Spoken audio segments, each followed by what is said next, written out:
Hi everyone, I'm Sugandha and you're watching Ready to Get Update and welcome back to my channel and yes, wish you all a very happy new year. ये इस channel का पहला session है, technically पहला long session है because shorts upload हो रहे हैं। तो यहाँ पे आज हम देखने वाले हैं HR course module 2 session 5 part 3 and hopefully हम ये कोर्स कंप्लीट कर लेंगे कुछ समय में, राइट। एचआर कोर्स हमारा कंप्लीट हो जाएगा इस बार, होप सो 2025 में। बहुत सारे सेशंस, बहुत सारी जर्नी हम साथ में कंप्लीट करने वाले हैं, बहुत सारी चीज़ें न्यू आने वाली हैं कमिंग मंथ्स में, तो वो हम डिस्कस करते जाएंगे, राइट। सो चलिए देखते हैं सबसे पहले रिकैप क्या क्या हम देख चुके हैं। हम देख चुके हैं सबसे पहले मॉड्यूल वन में 2 सेशंस आते जहाँ पे हमने पर्पस ऑफ एचआरएम देखा, फिर बेसिक एलिमेंट्स देखे एचआरएम के, एंड देन हमारा रिक्रूटमेंट एंड सिलेक्शन का मॉड्यूल 2 स्टार्ट हुआ है जिसमें हमारे 1 2 3 4 सेशंस आ चुके हैं, जिसमें हमने देखा सबसे पहले identification of job vacancy, then job analysis, उसके बाद हमने देखा सोर्सिंग, स्क्रीनिंग, और अब ये चल रहा है सेशन 5 इंटरव्यूइंग। और इसमें हम मोड्स ऑफ इंटरव्यू देख चुके हैं and yes, rounds of interview आगे आएगा। ये हम देखने वाले हैं how to conduct job interviews, और इसमें हम देखेंगे डिटेल में कंसिडरेशंस, कुछ ऐसे कंसिडरेशंस जो कि हमें इंटरव्यू मोड चूज करने से पहले देखने हैं, ओके। और उसके बाद सिंपल से स्टेप हैं कुछ जिसमें हम देखेंगे how to conduct job interviews, fine. और ये जो सारे सेशंस है जो मैंने रीकैप में बताया, ये आपको मिल जाएंगे पिंड कमेंट में। एचआर कोर्स में, एचआर कोर्स इंग्लिश में मिल जाएंगे, इंग्लिश की सीरीज, और ये चल रही है हिंदी की सीरीज, मतलब यहाँ पे ये हिंदी लैंग्वेज में सारे सेशंस, ये भी आपको मिल जाएंगे एचआर कोर्स हिंदी में, ओके। सो आप दोनों में इसे फॉलो कर सकते हैं। और यस यार, ज्वाइन करिए, मेंबर बनिए यहाँ के, और भी बहुत सारी चीज़ें आपको इसमें मिलती रहेंगी। आई विल बी हैप्पी अगर आप मेंबर होंगे यहाँ के, और यस और बेनिफिट्स उठाएंगे, ओके। चलिए तो स्टार्ट करते हैं। सबसे पहले देखते हैं considerations for choosing interview modes, कौन कौन से हमें कंसिडरेशंस करनी है। तो इसमें सबसे पहले देखिए मतलब क्या क्या कंसिडर करना है। तो job role, geographical location, time constraint और कॉस्ट। देखिए job role, nature of job जो है वो इन्फ्लुएंस करेगा हमारे चॉइस ऑफ इंटरव्यू मोड को। सबसे पहले आ जाएगा जॉब रोल। तो देखिए ऐसा है, जॉब रोल का जो नेचर होगा ना, उससे भी बहुत डिपेंड करेगा कि हम कौन से इंटरव्यू मोड को चूज करते हैं। टेक्निकल रोल्स के लिए ना वीडियो इंटरव्यू या इन पर्सन इंटरव्यू जरूरत होंगे जहां पे हमें प्रैक्टिकल असेसमेंट्स करवाने हैं, ठीक है। तो हम ये नहीं कह सकते कि चलो यार ऐसी वर्चुअल इंटरव्यू हो गए और काम चल गया, नहीं। अगर टेक्निकल रोल्स हैं तो यस, प्रैक्टिकल असेसमेंट्स की जरूरत है, तो हमें वीडियो इंटरव्यूज करने पड़ेंगे और हमें इन पर्सन इंटरव्यूज भी करने पड़ेंगे, वो असेसमेंट्स भी लेने पड़ेंगे, राइट। तो यस, चॉइस बहुत ज्यादा मैटर करेगी यहाँ पे। अभी थोड़ा सा क्लैश हो सकता है, मैंने बोला कि वीडियो इंटरव्यू और वर्चुअल इंटरव्यू, तो यस वर्चुअल और वीडियो में मेरा मीनिंग ये है कि यस, आप अगर वर्चुअल इंटरव्यू करा रहे हो, वीडियो इंटरव्यू करा रहे हो, तो उसके साथ साथ हमें इन पर्सन इंटरव्यूज भी कराने पड़ेंगे, प्रैक्टिकल असेसमेंट्स भी हमें लेने पड़ेंगे, ओके। तो मतलब अगर हम ये वाला मूड यूज कर रहे हैं तो खाली हम ये नहीं सोच सकते कि बस इसी से काम बन जाएगा, कि वर्चुअल इंटरव्यू अगर हो गया, वीडियो इंटरव्यू हो गया, तो बस यहीं से बात बन जाएगी। जहां पे टेक्निकल रोल है तो वहां पे हमें टेक्निकल एक्सपर्टीज प्रॉपर्ली चेक करनी पड़ेगी, ओके। नेक्स्ट आता है ज्योग्राफिकल लोकेशन। सिंपल सी चीज है, अगर कोई बहुत दूर का कैंडिडेट है तो उसकी वो ट्रेवल कॉस्ट हम अभी क्यों इनकर करवाएं, ठीक है। पहले हम एक बेसिक इंटरव्यूज ले सकते हैं, वर्चुअल इंटरव्यू ले सकते हैं, और उसके बाद हम क्या कर सकते हैं, उसको फेस टू फेस बुला सकते हैं शॉर्टलिस्टिंग के बाद। मेरे पास बहुत सारे कैंडिडेट्स हैं, मेरे पास 100 200 500 कैंडिडेट्स हैं, सबको मैं बुलाऊं, उनके एक्सपेंसेस बेयर करूं या फिर वो एक्सपेंसेस बेयर करें, ट्रैवल कॉस्ट करें, टाइम भी वेस्ट होता है। तो वो सारी चीज़ें हम मिनिमाइज कर सकते हैं और यहाँ पर हम चूज कर सकते हैं ऐसा मोड जिसमें आपको आने की जरूरत नहीं है, वर्चुअल मोड, ओके। नेक्स्ट देखिए टाइम कंस्ट्रेंट, अगेन वही फोन है या फिर असिंक्रोनस वीडियो इंटरव्यूज है, ये आपका ना सेव कर सकते हैं टाइम, ठीक है, कैंडिडेट्स का ऑब्वियसली और इंटरव्यूज दोनों का, इनिशियल स्क्रीनिंग स्टेजेस में, ठीक है। जो मैंने ऊपर डिस्कस किया, कॉस्ट के साथ, लोकेशन के साथ हमने टाइम भी वहां पे डिस्कस कर लिया, एंड देन अगेन कॉस्ट।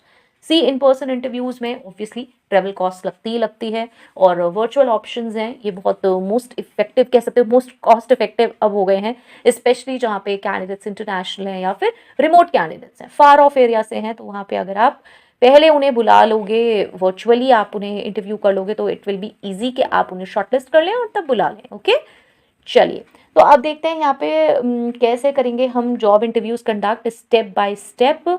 बहुत ही इजी सा प्रोसेस है, इसको चेकआउट करते हैं। देखिए इसमें सबसे पहले आएगा प्रिपरेशन। अब आप हमेशा ये कहोगे कि यार आप हमेशा प्रिपरेशन की बात करते हो, एवरीथिंग रिक्वायर्स प्रिपरेशन, कुछ भी है प्रिपरेशन ज़रूरी होती है। आप चाहे रोज इंटरव्यूज ले रहे हैं, कुछ भी कर रहे हैं, एक हैबिट बना लीजिए अपने काम को प्लान करने की, अपने वर्क को प्लान करने की। कभी भी इससे शॉर्टफॉल नहीं होता, चाहे कितने एक्सपर्ट हो चुके हैं, लेकिन कुछ चीज़ें हमें हमेशा सेट करनी होती हैं प्रायर। तो प्रिपरेशन इंपॉर्टेंट है। प्रिपरेशन किस चीज़ की इंपॉर्टेंट है, यहाँ पे कई चीज़ें हो सकती हैं। रिव्यू करना कैंडिडेट की एप्लीकेशन को, फेमिलराइज कर लीजिए अपने आप को कैंडिडेट के रेज्यूमे से, कवर लेटर से, और ऐसे कोई भी जो सबमिटेड मटेरियल है, सबमिटेड डॉक्यूमेंट्स हैं। इस चक्कर में नहीं रहना है कि यार चलो मैंने ही कैंडिडेट को बुलाया था, मैंने ही कैंडिडेट का रिज्यूमे फर्स्ट टाइम देखा था, सोर्स किया, स्क्रीन किया, शॉर्टलिस्ट किया, एंड इंटरव्यू किया, वर्चुअल इंटरव्यू किया, मुझे तो सारी डिटेल याद है। यार कुछ भी स्किप हो सकता है, माइनर डिटेल्स हम अक्सर मिस कर देते हैं, स्पेशली कुछ कवर लेटर में उन्होंने मेंशन कर दिया है, या फिर किसी अटैच डॉक्यूमेंट में लिखा है, या फिर रेज्यूमे में कुछ भी लिखा है। ओके, हम एक्सपेक्ट कर रहे हैं कैंडिडेट ज्वाइन कर लेगा, तो हम उस तरह से बात कर रहे हैं, हम उस तरह से नेगोशिएट कर रहे हैं। बाद में पता चला नहीं, वो आस्क कर रहा है 3 मंथ्स का नोटिस पीरियड। ओके, तो ये जो माइनर डिटेल्स हैं एक बार नजर से निकालने में कोई प्रॉब्लम नहीं है, आप एक बार देख लें। Next is understand the job requirements. देखिए यहाँ पे again have a clear understanding of job description. आप अगेन बोल सकते हैं जॉब डिस्क्रिप्शन मैंने ही बनाया, रटा हुआ है यार, एक एक पॉइंट याद है मुझे, बट स्टिल यार एक बार चेक कर लूँ, कुछ स्किप हो सकता है, इतने सारे प्रोफाइल्स हैं। And yes, skills, qualifications, experience जो कि रिक्वायर्ड है पोजीशन के लिए, आप ज़रूर चेक कर लें, मेक श्योर करें कि आप इन्हें ज़रूर चेक करें, एक बार प्रिपेयर कर लें। क्वेश्चंस बहुत अच्छा है और बहुत ज़रूरी है कि आप इसे करें, डेवलप करें एक सेट ऑफ स्ट्रक्चर्ड क्वेश्चंस, जिससे आप असेस कर सकें कैंडिडेट की स्किल्स, एक्सपीरियंसेस, और वो कल्चरली फिट हो रहा है नहीं हो रहा है, इससे रिलेटेड क्वेश्चंस भी ज़रूर इंक्लूड करें बिहेवियर क्वेश्चंस, जो पास्ट एक्सपीरियंसेस के बारे में बताएं। इससे ना कैंडिडेट की एबिलिटी और एटीट्यूड पता चलता है। बहुत सारे लोग कहते हैं यार move on from past, that's fine, लेकिन क्या सामने वाला सच में मूव ऑन हो रहा है, उसे कैसे आप एनालाइज करोगे? उसे आप कुछ ऐसे क्वेश्चंस डाल के एनालाइज कर सकते हो। बहुत अच्छा लगता है सुनने में कि यार पास्ट से बाहर आ जाओ, पहले का मत सोचो, लास्ट के एक्सपीरियंसेस छोड़ दो, बैड इवेंट्स छोड़ दो। ये कहने में बहुत अच्छा लगता है, बट क्या सच में हम छोड़ पाते हैं? तो अगर कोई पर्सन वो छोड़ने के लिए रेडी नहीं है, तो वो कैसे आगे बढ़ पाएगा, कैसे आगे काम करेगा? और उस एक्सपीरियंस से उसने लर्निंग ली है, या फिर वो वहीं के वहीं सिमटा हुआ है, वहीं के वहीं उन्हीं चीज़ों में है। ओके, सो ये आप इस तरीके के क्वेश्चन ज़रूर डालें, इनसे बहुत ज़्यादा एबिलिटी, एटीट्यूड, सबके बारे में पता चलता है।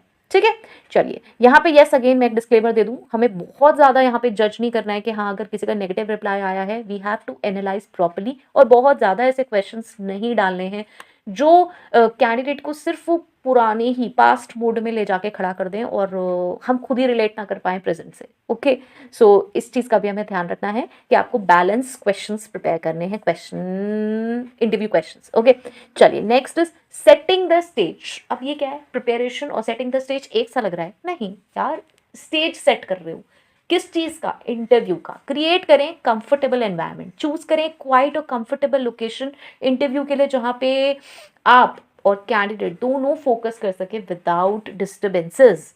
ठीक है, वो ऐसा नहीं होना चाहिए रहा कि जो बहुत ज़्यादा मतलब वहाँ पे डिस्टर्बेंस रहता है, बहुत ज़्यादा डिपार्टमेंट है, वहीं के बीच में आपने एक रूम चूज़ कर लिया और वहीं पर सब आ जा रहे हैं, सब आपके कैबिन्स में देख रहे हैं, इंटरव्यू हो रहा है, you are also getting distracted, वो भी डिस्ट्रैक्ट हो रहे हैं, लोग झांक रहे हैं, बाहर से पीप कर रहे हैं, अरे उस प्रोफाइल का इंटरव्यू हो रहा है। ठीक है, कैंडिडेट्स आ रहे हैं, कैंडिडेट्स आर गेटिंग डिस्टर्ब, नहीं ये नहीं करना है। ओके, सो बेटर है कि आप एक प्रॉपर एलोकेटेड प्लेस अलग से करें, या फिर आप टाइमिंग्स ऐसे रख लें जहाँ पे जिस समय इतना डिस्टर्बेंस ना रहता हो, इतना क्राउड ना रहता हो उस एरिया में जहाँ पे आपने इंटरव्यू कंडक्ट करें हैं। नेक्स्ट इज वेलकम करें एज कैंडिडेट का, ग्रीट करें कैंडिडेट को वार्मली। डोंट एवर एक्सपेक्ट, मतलब एवरी टाइम आपको ये एक्सपेक्ट नहीं करना कि फ्रेशर है ना यार मुझे ही विश करेगा। यू कैन ऑल्सो विश यार, मतलब this is good morning, good afternoon, good evening, ये जनरल विश है। ये ऐसा नहीं है कि फॉर्मल एनवायरनमेंट में सिर्फ बॉस को ही सब विश करेंगे, मैनेजर को ही सब करेंगे, सुपरवाइजर को ही सब करेंगे। You can give a general time wish to the people and to the candidate. ठीक है, तो ग्रीट कर सकते हैं आप आराम से, वार्मली ऑफर करें उन्हें सीट, स्टार्ट करें with some small talk to help them relax, right? You can in fact talk like this, okay आज टुडे वेदर इज कोल्ड, क्या प्रॉब्लम है? आप कंफर्टेबल करने के लिए बोल सकते हैं, बट ये नहीं है कि हाँ जी 100 कैंडिडेट से आप सबसे हर बार यही बोल रहे हो। ओके, तो दैट विल शो कि हाँ ये आपने कोई स्क्रिप्ट सी रेडी की हुई है। किसी से कुछ बात कर सकते हैं, किसी से कुछ कर सकते हैं, किसी से आप एक नॉर्मल सिर्फ स्माइल दे सकते हैं। ठीक है, सो ये आपको देखना है। Means I want to say कि as an interviewer, as an HR, you have to be humble. ठीक है, पहले आप खुद हम्बल हो, देन यू एक्सपेक्ट कि क्या रिएक्शन है। डोंट ऑलवेज जज पीपल बाय सेइंग ओके मैं तो इंटरव्यू थी, मैं तो एचआर थी ना, सामने वाला क्या था, सामने वाला तो कैंडिडेट था ना, वो तो जॉब के लिए आया था ना, तो उसको तो ऐसे ही बात करनी थी। Please stop this. Okay, next is देखिए explain interview process. Briefly outline कर सकते हैं आप स्ट्रक्चर ऑफ इंटरव्यू, जिससे कैंडिडेट को पता चल जाए कि भाई उससे एक्चुअल में क्या एक्सपेक्ट किया जाए। सिंपल, जिससे कि कैंडिडेट को पता हो कि इंटरव्यू में क्या क्या होने वाला है, कब क्या प्रोसेस रहेगा।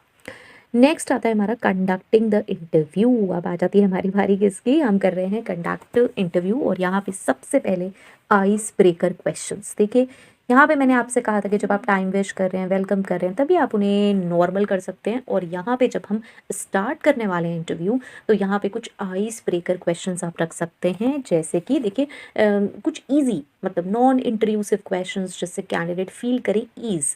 चलिए एग्जाम्पल के लिए देखते हैं, जैसे कि you could ask about their journey to the interview, और उनके इंटरेस्ट आउटसाइड ऑफ वर्क। ठीक है, जिससे कि वो कंफर्टेबल हो, पहले वो ईज में आए, पहले वो एक्चुअल जो हैं वो आए। बिकॉज वी ऑल नो कि 10 15 20 25 क्वेश्चन हर कैंडिडेट नॉर्मली वही क्वेश्चंस देख के आता है, उनके आंसर्स देख कर आता है। और आपको अगर वही रिपीटेड क्वेश्चन आंसर्स चाहिए, तो फिर आपको एक्चुअल कैंडिडेट क्या है वो नहीं पता चलेगा। We all know 10-15 question general questions revise करते हैं, 10-15 क्वेश्चंस टेक्निकल रिवाइज करते हैं, उनके वही सेम से आंसर होते हैं। तो अगर आप स्टार्ट कर दोगे वही चीज़ें पूछना, तो फिर आपको वही सेम आंसर्स मिलेंगे, वो तो आप नेट से भी देख सकते हो। तो इट्स बेटर कि आप पहले उन्हें नॉर्मल करो, जैसे कि एक्चुअल आंसर्स आ पाएँ। देखिए नेक्स्ट फिर आप बिहेवियरल क्वेश्चंस रख सकते हैं, अगेन वही सिचुएशनल बिहेवियरल क्वेश्चंस, जिससे आप अंडरस्टैंड कर सकें कि कैंडिडेट एक्चुअल में स्पेसिफिक सिचुएशंस को कैसे हैंडल करता है, पास्ट में उसने कैसे किया है। जैसे कि can you tell me about a time when you had to resolve a conflict with in your team, कैसे आपने कन्फ्लिक्ट को रिजॉल्व करा। यहाँ पे आने से पहले आप पहले एक सिचुएशन भी क्रिएट कर सकते हो, आप पहले पूछ भी सकते हो, नॉर्मली आइस ब्रेकर के टाइम पर भी आप पूछ सकते हो कि क्या पहले कन्फ्लिक्ट्स भी रहे हैं पास्ट में, और इट बिकम्स डिफ़िकल्ट समटाइम्स कि हम कैसे ऑर्गेनाइजेशन में कन्फ्लिक्ट्स को दूर करें, ख़त्म करें, सॉल्व करें। तो आपका क्या व्यू है, राइट। तो ये कोई ऐसा नहीं है कि आप टिपिकल ये लैंग्वेज क्रिएट करके ही पूछो, उससे पहले आप एक सीन क्रिएट करके भी पूछ सकते हो, नॉर्मल करने के लिए पूछ सकते हो। इसमें ये नहीं है कि कुछ हिडन निकालना चाह रहे हो आप, या फिर आप कुछ डिप्लोमेसी यूज़ कर रहे हो। यस, डिप्लोमेसी यूज़ करना अच्छी बात है, लेकिन अच्छे पर्पज़ के लिए, जैसे कि कैंडिडेट नॉर्मलाइज होके नॉर्मली बात कर सके। Next is technical questions. यहाँ पे देखिए स्पेसिफिक टेक्निकल स्किल्स के लिए आपको questions related to candidates expertise पूछने पड़ेंगे, जैसे कि कह सकते हैं देखिए, जैसे can you explain how you would approach, कोई भी specific technical task related to job है तो आप उसके बारे में पूछ सकते हैं। ठीक है, नेक्स्ट आता है हमारा कल्चरल फिट क्वेश्चंस। तो देखिए यहाँ पे आप क्वेश्चंस कैसे पूछ सकते हैं, कैंडिडेट के work style related, values, compatibility with organization cultures. जैसे कि आप ये पूछ सकते हो what type of work environment do you thrive in. ठीक है, किस तरीके का एनवायरनमेंट आपको पसंद है। यहाँ पे भी आप ऐसे पूछ सकते हो कि गॉसिपिंग कर रहे हैं 5 6 7 लोग, तो क्या आपको इंटरेस्ट होगा इस चीज़ में, या फिर आपको क्या इंटरेस्ट है सबके बारे में जानना, मैनेजर्स का, सुपरवाइजर्स के बारे में, कलीग्स के बारे में, टीम मेंबर्स के बारे में, and up to what means personal life के बारे में भी आप जानना चाहते हो, पर्सनल लाइफ के बारे में इंटरफेयर भी करते हो दूसरों की। सो ये आप इस तरीके के क्वेश्चंस थोड़े बहुत ऐड कर सकते हो, और not only specific questions but yes आप सिचुएशंस को भी डिस्कस कर सकते हो, जिससे पता चल पाए एक्चुअली।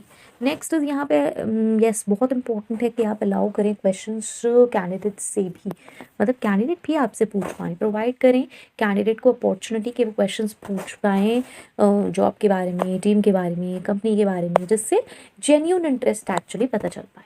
ठीक है, नेक्स्ट इज देखिए एक्टिव लिसनिंग। यहाँ पे इंगेज हुई एक्टिवली, मेंटेन करिए आई कांटेक्ट, नोट करिए, शो करिए कि आप एक्टिवली सुन रहे हैं, एनकरेज करिए एक्चुअली कैंडिडेट को कि वो इलेबोरेट कर पाए अपने आंसर्स को अगर नेसेसरी है।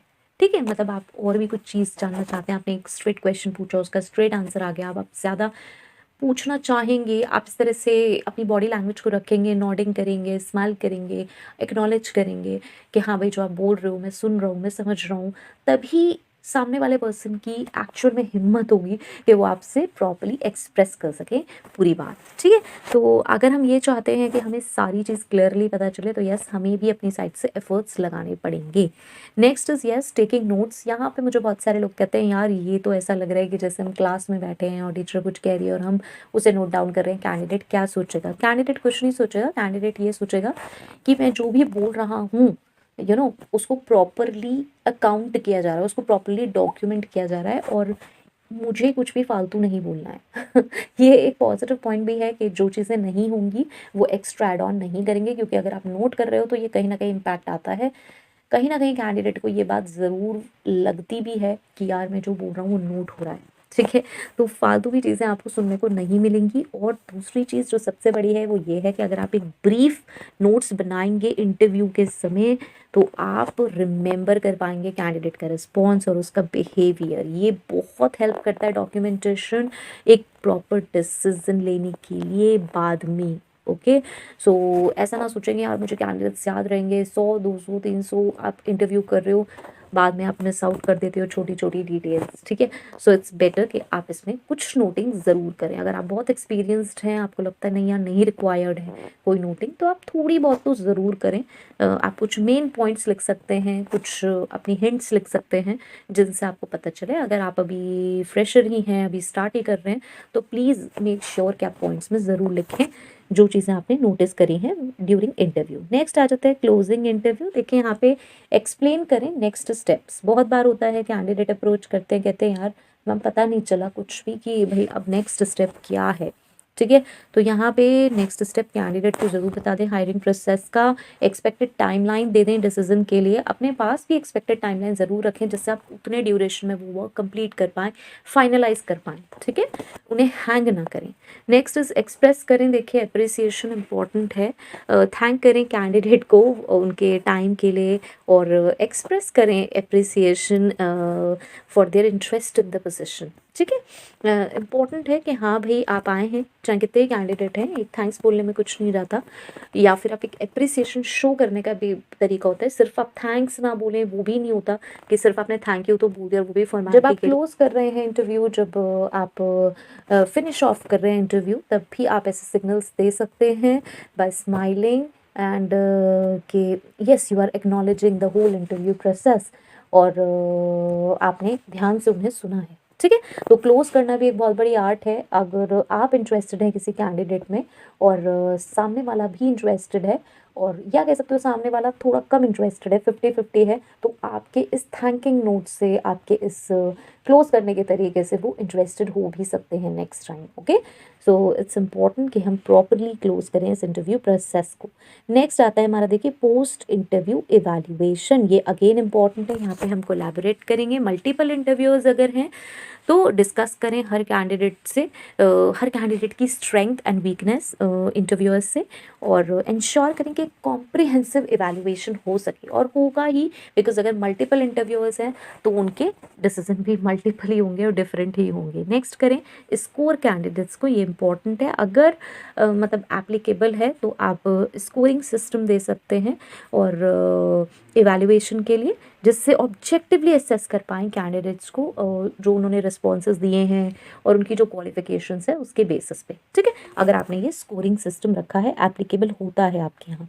नेक्स्ट एंड लास्ट आ जाता है हमारा फॉलोअप। तो यस, कम्युनिकेट करें डिसीजंस, इन्फॉर्म करें कैंडिडेट्स को आउटकम उनके इंटरव्यू का, वो सिलेक्ट हुए हैं या नहीं हुए हैं, नेक्स्ट स्टेज बताएं, और प्रोवाइड करें कंस्ट्रक्टिव फीडबैक इफ़ पॉसिबल। यहाँ पे मैं अक्सर कहती हूँ कि यार आपको पॉलिसी देखना इंपॉर्टेंट है, आपकी कंपनी में क्या पॉलिसी फॉलो होती है, आपके मैनेजर्स क्या गाइड करते हैं, उस अकॉर्डिंग आप यहाँ पे रिस्पॉन्स दें, फीडबैक दें। बिकॉज फ्रैंकली हर कैंडिडेट इतनी पॉजिटिवली नहीं ले पाता आपका नेगेटिव फीडबैक, एंड वहाँ पे इश्यूज हो सकते हैं। बिकॉज अगर आप कुछ स्पेसिफाई कर रहे हो, 2 4 5 पॉइंट उन्हें बता रहे हो कि भाई आप यहाँ भी गलत थे, यहाँ भी गलत थे, यहाँ भी गलत थे, तो हो सकता है वो उसको पॉजिटिवली ना ले पाएँ, कंस्ट्रक्टिवली ना ले पाएँ कि भई ये तो अच्छा है, मुझे पता चल गया, मैं अपने आप को इम्प्रूव कर सकता हूँ, कर सकती हूँ, और उल्टा नेगेटिव वे में चला जाए, राइट? सो इट्स बेटर कि अगर आपके यहाँ एक प्रोसीजर है कि अगर कोई शॉर्टलिस्ट नहीं होता है, आप एक जर्नल फीडबैक देते हैं, तो जर्नल फीडबैक दे सकते हैं।